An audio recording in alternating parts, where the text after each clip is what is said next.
Kalau nih seandainya kita wujudkan keinginan ibu nih, kita wujudkan keinginan ibu membuka lapak sendiri. Ibu berjanji tidak ke jalan lagi membawa anak-anak. Bagaimana?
Kita mengikuti Ibu Siti Fatimah ini tanpa sepengetahuan dia.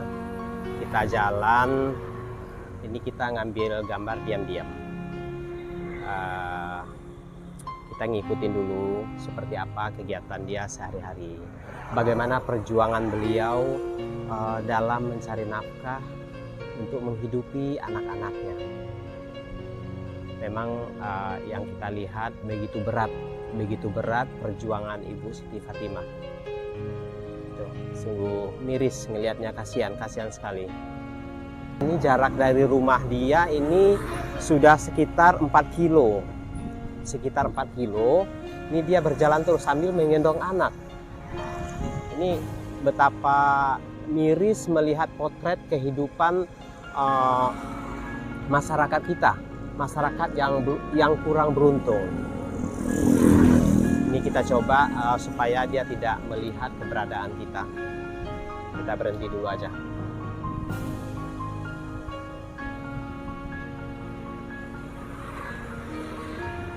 Dia masuk ke dalam, coba kita kemana ini?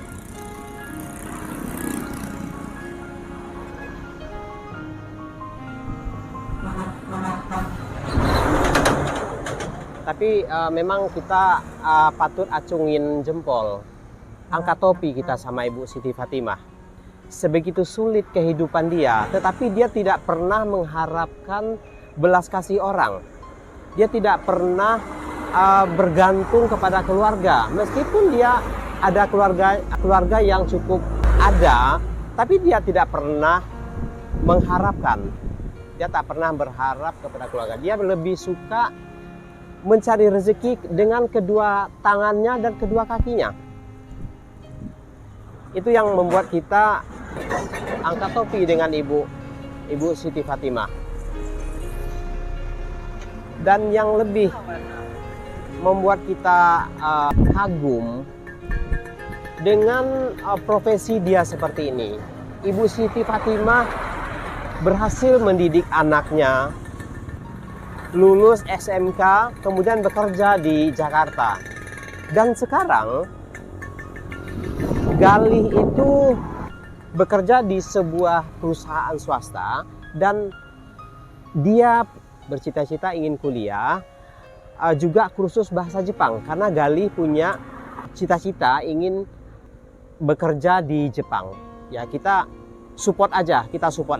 Mudah-mudahan Galih bisa menggapai cita-citanya.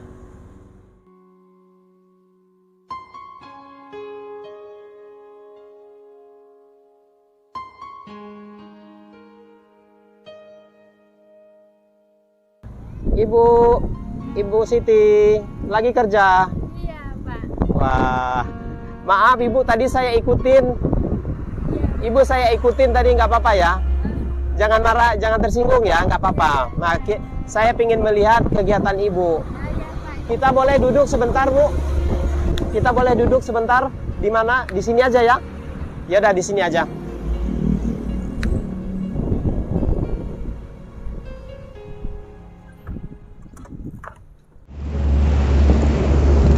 Ibu, apa kabar? Aduh, Dede, aduh ikutannya. Wadi ngantuk nih kelihatannya nih. Temennya Jafira nggak mau. Kenapa? Sama temennya di rumah nggak mau. Oh, Ibu di atas aja, duduk di atas aja. Ibu, jam berapa tadi berangkat? Oh, ini ya goyang ya? Jam 2 lewat Pak, tadi. Ya, hampir setengah 3. Oh, hampir setengah 3. Oh, udah berapa dapatnya nih? Baru tadi setengah karung barusan dari Angel. Ah. Yang bilang tadi banyak karung sana dibawa pulang dulu. Oh, jadi ini udah dapat, terus diantarin pulang terus Ibu balik lagi. Kasih semua. Oh, jadi nggak dijual di jalan ya? Oh, ditampung di rumah? Oh, iya. Gimana Ibu puasa? Alhamdulillah puasa ya. Oh ya, Galih gimana kabarnya? Tadi baru telepon tanggal 20 pulang. Oh, tanggal 20 pulang. Nah, itu libur, oh dia libur kerja? Libur kerja. Tanggal 28 masuk lagi. Oh, tanggal 28 masuk lagi? Oh. Nah, dia udah jadi kursus bahasa Jepang? Belum, karena ngumpulin biaya dulu Pak. Oh, ngumpulin biaya? Untuk terbang ke sananya. Untuk? Terbang ke sana. Oh, bukan kursus bahasa Jepangnya kan di mana? Di sini apa di Jepangnya? Di Jepangnya. Oh, gitu. Kalau di sini mah ya alhamdulillah dia udah sedikit fasih, cuma sekalian untuk nyari kerjaan di sana gitu. Oh, gitu. Saya pikir dia kursus bahasa Jepang dulu di sini, kemudian dia langsung ke sana gitu, bukan? Enggak, kalau bahasa Jepang dia udah bisa. Oh, bahasa Jepang sudah bisa? Udah. Wah, keren. Cuma untuk cari dana untuk ongkos terbang ke sana. Oh, Ya, ini lagi cari minimal dana. 2 tahun lah ngumpulin. Karena kalau untuk ke Jepang itu kan nggak bisa langsung, saya pengen ke Jepang langsung pergi aja tanpa agent, tanpa penyaluran tentu nggak bisa. Ya udah aku kasih tahu sih sebelumnya bahwa harus cari orang yang benar-benar udah berpengalaman di sana atau teman yang udah pergi ke sana. Dia juga udah paham itu Pak. Jadi dia juga nggak mau sembarangan. Iya, biasanya kan itu ada agennya, Iya. ada agen. Jadi ada yang menyalurkan. Iya. Ketika kita mau bekerja di suatu negara, itu nanti ada agen dan melalui tes juga dan sudah ada pekerjaan yang menanti di sana. Oh gitu. Iya. Jadi kalau maksud dia tuh begini Pak, dia ngumpulin biaya selama 2 tahun. Kurang lebih dia bilang kata jadi 60 juta, yang 25 itu nantinya untuk ongkos ke sana dan sisanya untuk bayar khusus. Ya kurang paham kalau masalah belajar khususnya Pak ya. Cuma dia bilang untuk ongkos, sisanya untuk dia bayar mes sambil kursus belajar itu selama 2 bulan, kurang lebihnya 3 bulan. Sembari mencari orang yang berpengalaman di sana untuk dia cari tahu gitu. Jadi nggak asal dia berangkat gitu Pak.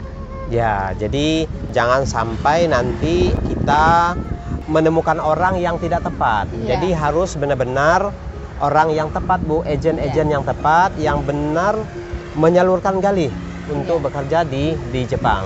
Karena nanti akan sia-sia, nanti sayang uangnya, ya. Karena kan nggak semua orang itu baik. Iya. Ada yang nyeleweng. Jadi hati-hati. Nah, gini Bu, di antara penonton Detik Asa, ada yang menyampaikan ke kita, jika Galih ingin kuliah, ada yang ingin membantu. Ini bagaimana Bu? Jadi ya kalau masalah kuliah memang dia juga pengen kuliah, yaitu sembari ngumpulin biaya. Cuma kalau ada yang mau ingin membantu anak saya untuk kuliah, sebelumnya saya terima kasih banyak sudah membantu untuk anak saya. Cuma saya pertanyakan lagi dengan anak saya nanti kalau dia udah pulang ke sini. Ya, cuman kita nih infonya belum begitu jelas Bu. Kita belum tahu cara bantunya dia nih seperti apa. Iya. Kami belum tahu, belum nanya lebih lanjut Bu. Iya. Apakah masuknya aja atau dia bebas atau free uang kuliah, kami belum tahu. Nah, baru dia menyampaikan seperti itu. Iya, walaupun belum ada kepastian, cuma sudah ada niat baik dari penonton. Saya berterima kasih banyak. Alhamdulillah tadi. Makasih Iya. Ini Galih tahu nggak Bu? Oh, dia ibu saya masukin ke YouTube begini, tahu nggak? Udah tahu sih. Tahu. Terus apa tanggapannya? Ya cuma tetangga sebelah yang ngasih tahu tuh mamanya masuk YouTube. Yang kemarin itu Pak, teman saya yang kemarin. Oh gitu, ya. Udah disebarin aja ini nih. Ya udahlah biarin aja nggak apa-apa. Emang ketemu di mana Mak? Di jalan. Terus ini di rumah, kok bisa tahu ke rumah? Iya nyariin, kata saya kan. Oh ya udah nggak apa-apa. Oh jadi sama Galih nggak masalah ya? Nggak masalah. Ya nggak marah atau bagaimana gitu? Nggak ya? Kalau ada yang mewawancarai mama ya udah nggak apa-apa Mak. Iya, berarti pemikiran Galih cukup dewasa, Bu. Terkadang anak-anak seumuran Galih, remaja ataupun dewasa tanggung, remaja tanggung itu ketika orang tuanya berprofesi sebagai pemulung, entah apapun itu. Terkadang banyak anak-anak yang merasa malu. Iya. Tetapi lain hal dengan Galih. Galih tidak pernah merasa malu, tidak pernah merasa berkecil hati, tidak pernah marah ketika ibunya memulung, marah karena malu. Benar-benar jiwa Galih itu memang sudah terbentuk semenjak awal, semenjak kecil. Sudah ditanamkan ketulusan oleh Ibu Fatimah. Harapan Ibu terhadap Galih apa ini Bu? Harapan terbesar Ibu terhadap Galih? Ya harapan terbesar saya sih ingin menjadi anak yang sukses, rajin ibadah, dan jangan merasa dirinya udah bekerja, jangan merasa sombong sama orang lain. Ingat orang tuamu seperti ini, jadi jangan pernah kalau kamu melihat pemulung ataupun yang lainnya jangan diremehkan atau direndahkan. Jadi ya cita-citanya ya pengen jadi orang yang sukses sih. Amin. Mudah-mudahan dengan kesabaran Ibu, dengan ketulusan Ibu, semoga doa-doa Ibu bisa terkabulkan, ya. Kalau untuk keluarga di Lampung, Bu, Kalau keluarga di itu Lampung bagaimana, sih Bu? sebenarnya menginginkan Lebaran tahun ini saya pulang. Nah, saya bilang sama mereka, insya Allah saya akan pulang. Cuma saya tidak bisa berjanji karena bagaimana lihat keuangan nanti. Ini Ibu sudah nggak muda lagi ini sebenarnya ya. Umur sudah 39 ini umur yang sudah tidak muda lagi sebenarnya ya. Sampai kapan Ibu mau begini? Ya kurang tahu juga ya Pak, karena ya gimana ya, sebenarnya sih pengen istirahat gitu. Cuma kalau saya mengandalkan, istilahnya mengharap anak untuk menjatah saya mikir lagi, sedangkan dia juga baru merintis gitu. Jadi ya gimana nanti aja gitu ya, sekuatnya lah. Sekuatnya ya. Ya. Bila udah tidak mampu lagi untuk berjalan di jalan ya mungkin kerja di lapak, membersihin rongsokan atau gimana. Ya, kita sih berharap Bu ya. Kita berharap Ibu bisa bekerja yang tidak seberat ini, yang lebih ringan daripada ini. Artinya nih karena Ibu membawa anak, ya. Masalahnya membawa anak. Kalau tidak membawa anak mungkin tidak terlalu masalah ya. Jadi kasihan anak-anak. Jadi kesehatan anak-anak terganggu, ya. Kemudian di ibunya juga sangat capek menggendong, membawa barang. Ya. Jadi semoga kedepannya Ibu bisa terwujud keinginan Ibu membuat sebuah lapak. Ya. Nah, kalau untuk lapak itu seperti apa, Bu? Kalau lapak itu contoh kita punya modal 500.000 dan kita kelilingin di lingkungan kita aja. Jadi kita kelilingin di warga, di tempat kita tinggal. Siapa yang mau jual rongsoknya gitu, sudah ada yang ngejual ke saya.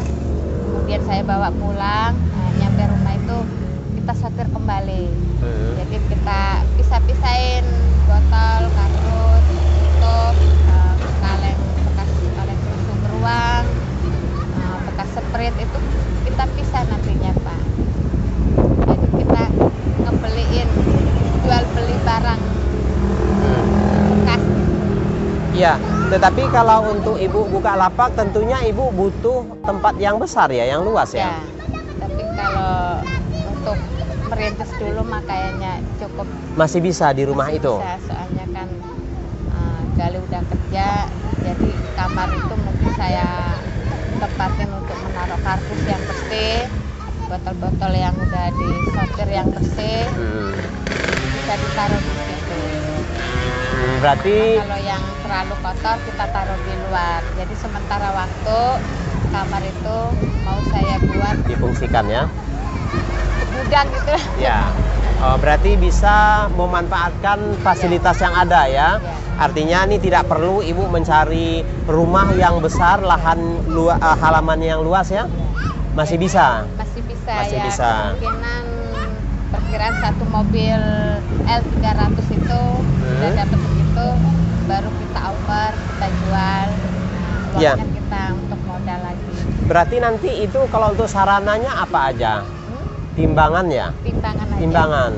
Timbangan itu ada, udah ada. Sudah ada. Oh, timbangan sudah ada. Berarti Ibu perlu modal Sama untuk beli iya. gerobaknya. Gerobak. Nah, kalau gerobak itu gerobak yang kayu itu ya? Iya. Itu berapaan gerobak itu? Kalau bikin sendiri biayanya habis banyak, Pak. Tapi kalau kita beli di lapak-lapak yang besar, mungkin ada yang setengah pakai gitu, itu sekitar 400. Berapa? 400. Oh, 400, 500 ya. Taruhlah 500 ya. Ya. Kalau untuk modal 500 ya untuk membeli rongsok-rongsok dari warga ya. Ya. Jadi kalau minimal Ibu harus punya modal 1 juta ya. Minimal 1 juta Ibu harus punya modal untuk gerobak kurang lebih 500.000, 400 sampai 500. Kita ambil tertingginya 500.000. Kemudian untuk modal membeli bahan-bahan dari warga itu sekitar 500.000 Bu ya. Sekitar 500.000. Kadang kan ada yang mendapatkan 20 kilo, ada yang jual 10 kilo, nggak pasti. Kadang-kadang ada yang 30 kilo. Nah, kita kalikan karena harga sekarang lagi turun, jadi dikalikan 1.500. Ya. Nah, jadi kalau nih seandainya kita wujudkan keinginan Ibu nih, kita wujudkan keinginan Ibu membuka lapak sendiri. Ibu berjanji tidak ke jalan lagi membawa anak-anak? Bagaimana? Kalau ini kan awal ya, Pak ya. Nah, Awal kita merintis, jadi sembari kita ngebeli, sembari kita mencari, Pak. gitu. Jadi Iya. tidak bisa langsung di stop. Enggak, kecuali kalau kita sudah mulai ada perkembangan yang tadinya kita ngontrak cuma halaman sedikit, kita bisa ngontrak yang umpama halaman segini luas gitu kan, ya segini aja. Nah, jadi pemasukan untuk sehari-hari, untuk makan, untuk apa, nah itu baru kita bisa. Sudah bisa. Untuk menekuni fokus kita di Bukalapak jual beli barang bekas. Oh. Kalau namanya awal kita nggak bisa ngebeli barang banyak ya Pak ya. Kayak kemarin juga ada orang yang mau ngejual ke saya itu, ada yang mau ngejual ke saya itu, cuma saya pikir takut uang yang untuk bayar tak cukup, daripada saya malu lempar aja dulu ke orang lain. Ya. Jadi intinya ketika Ibu buka lapak kecil-kecilan itu tidak untuk berkeliling, itu tidak bisa langsung stop. Tidak. Dengan alasan karena memang belum banyak bahan yang masuk ya, barang yang masuk juga belum banyak, jadi belum ada yang tahu. Jadi ini sebenarnya sembari merintis, ibu menampung di rumah. Nah, ketika nih sudah jalan, baru Ibu Siti Fatimah tidak keliling lagi, dia sudah stay di rumah menampung barang-barang yang masuk. Seperti itu Bu ya. Ya, jadi nggak apa-apa, kita wujudkan keinginan ibu untuk membuka lapak sendiri, membeli bahan-bahan rongsok dari pemulung-pemulung yang lain. Dengan harapan Ibu Siti Fatimah tidak berkeliling lagi ke jalan, tidak membawa anak, menggendong anak. Karena akan sangat berbahaya kita melihatnya ketika Ibu Siti Fatimah membawa anak. Ini seperti ini contohnya, anak-anak berkeliaran, terkadang tidak terawasi. Nah, ini akan sangat berbahaya bagi anak-anak Ibu Siti Fatimah. Dari tayangan-tayangan kita, banyak penonton-penonton Detik Asa yang bersimpatik terhadap Ibu Siti Fatimah. Banyak yang ingin membantu, alhamdulillah. Masih banyak orang-orang baik di sini. Dan di sini Ibu, kita menyampaikan donasi dari para donatur dengan harapannya mereka tidak ingin melihat Ibu di jalan lagi. Mereka ingin Ibu lebih enteng pekerjaannya, ingin anak-anak di rumah. Nah, tapi sesuai yang Ibu sampaikan tadi, dengan alasan-alasan tertentu, turun ke jalan akan masih tetap, tetapi dikurangin. Iya, dikurangin. Istilahnya rencana saya dari dulu, kalau saya punya modal, punya gerobak, kita ngebeli barang bekas, jadi minimal ya seminggu 2 kali atau 3 kali di jalan. Karena kan belum begitu banyak barang yang kita kerjakan di rumah, daripada kita nganggur di rumah. Kalau kerjaan udah beres, baru kita ke jalan nyari tambahan.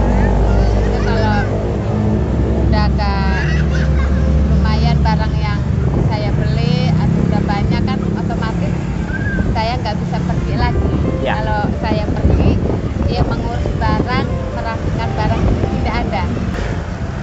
Ya Ibu, ini ada beberapa donatur yang bersimpatik dan ingin membantu Ibu. Ya, di sini saya sebutkan. Ini ada 8 orang, termasuk yang kita berikan ke Ibu yang pertama. Nah, yang pertama Ibu Jenny 250.000. Kemudian Ibu Siti Ramadaningsih 150.000. Ibu Ade 50.000. Ibu Masda Rostiati 150.000. Bapak Petrus Argana 50.000. Ibu Zainatun Ais 50.000. Hamba Allah, bapak-bapak nih hamba Allah dari Jakarta 1.500.000. Ibu Sutarmi 50.000. Jadi total donasi dari para penonton itu 2.250.000. Dan yang 250.000 sudah kita serahkan ke Ibu tempo hari ya, yang dari Ibu Jenny. Nah, sekarang sisanya yang terkumpul terakhir sebanyak 2 juta. Nah, uang yang 2 juta ini para donatur berharap ini bisa Ibu manfaatkan sebaik-baiknya.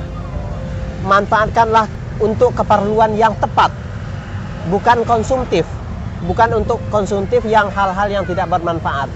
Ya, seperti tadi untuk buka lapak, membeli gerobak, nanti kita akan lihat gerobak, kita pantau gerobak Ibu Siti Fatimah. Ya, nah, nanti Ibu beli gerobak, Ibu beli kebutuhan-kebutuhan apa saja yang bisa menopang kegiatan Ibu dalam menampung. Karung yang rada agak besar-besar, karung untuk beli karung, jarum jahit karung. Ibu, ini ada sebanyak 2 juta. 1, 2, 3, 4, 5, 6, 7, 8, 9, 10, 11, 12, 13, 14, 15, 16, 17, 18, 19, 20. Kami dari Detik Asa mengucapkan ribuan terima kasih. Ribuan terima kasih atas sumbangan dari para donatur. yang diperuntukkan Ibu Siti Fatimah. Semoga para donatur selalu diberikan kesehatan dan dilimpahkan rezekinya. Amin, amin ya rabbal alamin. Nah sekarang Ibu, ini sumbangan dari para donatur. Ya, ini Ibu terima.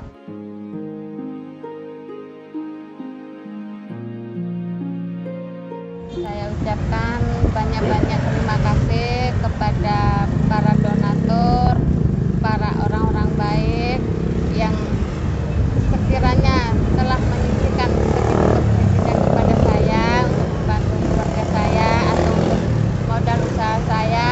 Saya beribu-ribu kali berterima kasih. Hanya bisa mengucapkan terima kasih kepada semuanya. Saya tidak bisa membalas apa-apa. Hanya Allah yang bisa membalas kebaikan para donatur, dan semoga rezekinya ditambah oleh Allah, dilancarkan segala urusannya sama Allah, dan dimudahkan segala keinginannya sama Allah. Amin, amin, ya rabbal Amin, alamin. amin. Ya, Ibu, sesuai dengan apa yang saya sampaikan tadi, wujudkan keinginan dari para donatur, Ya. wujudkan harapan-harapan donatur. Intinya mereka ingin Ibu lebih aman. Ya. Ibu stay di rumah, kemudian tidak membawa anak-anak. Nah, tetapi tidak bisa secara tiba-tiba Ibu Siti Fatimah tidak ke jalan, karena itu akan dilakukan secara bertahap. Ya, seperti itu Bu ya. Iya. Ya, baik Ibu, simpan uangnya, pergunakan ke hal yang baik-baik ya. Ada lagi yang mau Ibu sampaikan, silakan. Saya sekali lagi mengucapkan terima kasih kepada para donatur yang sudah membantu keluarga kami, menyisihkan rezekinya untuk kami. Tapi pasti akan kami buktikan bahwa saya benar-benar butuh untuk membuka usaha kecil-kecilan, tapi secara tidak langsung saya berhenti. Mungkin saya akan berhenti kalau usaha saya sudah ada yang dikerjakan untuk di rumah, untuk dibereskin barang-barangnya. Tapi ya mudah-mudahan dengan bantuan ini anak-anak saya sudah tidak lagi setiap hari di jalan. Terima kasih banyak. Ya, Bu, satu lagi nih. Bagaimana perasaan Ibu menerima uang ini, uang yang tidak terduga ini?